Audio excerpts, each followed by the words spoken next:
5 मिनिटात 25 बातम्यांचे सहप्रायोजक आहेत defence career academy, Chhatrapati Sambhajinagar व कोल्हापूर। युवक युवतींनो, भारतीय सैन्यात घडवा अभिमानास्पद करिअर।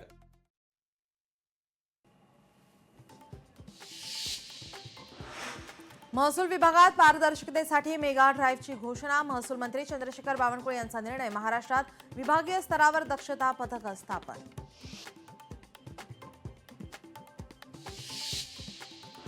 नाशिकच्या तपोवनातील वृक्षतोडीवरून करुणा मुंडे आक्रमक। प्रशासन तपोवनातील झाडं तोडण्याचं पाप करतंय।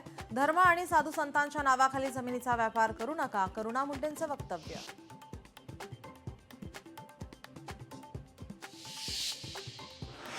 मंत्री शिवेंद्रसिंहराजे भोसलेंच्या मुलीच्या लग्नाच्या सोहळ्यामध्ये लातूरमधील पूरग्रस्तांना मदत। मुख्यमंत्री सहायता निधीसाठी दिले 10 लाख रुपये।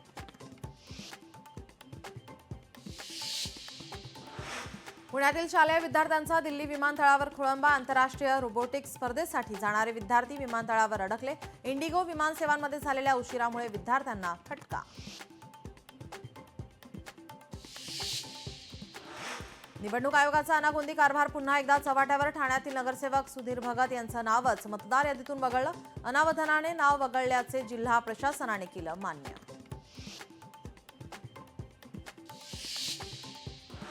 लातूर शहरात कचरा नाल्यांची समस्या कायम। नागरी समस्यांमुळे नागरिकांमध्ये वैतागलेत। कचरा तुंबलेल्या नाल्यांमुळे नागरिकांचं आरोग्य धोक्यात।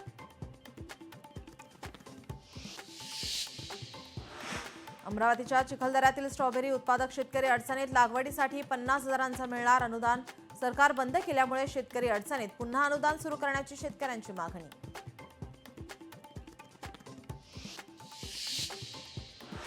यवतमाळमध्ये एसटी बस आणि ट्रकचा भीषण अपघात। अपघातात 3 प्रवाशांचा जागीच मृत्यू तर 13 प्रवासी गंभीर जखमी।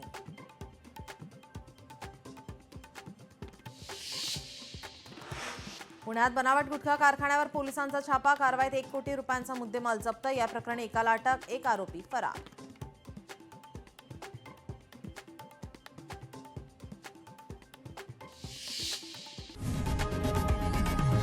लोकशाही मराठी ऐका, पहा, जागरूक रहा।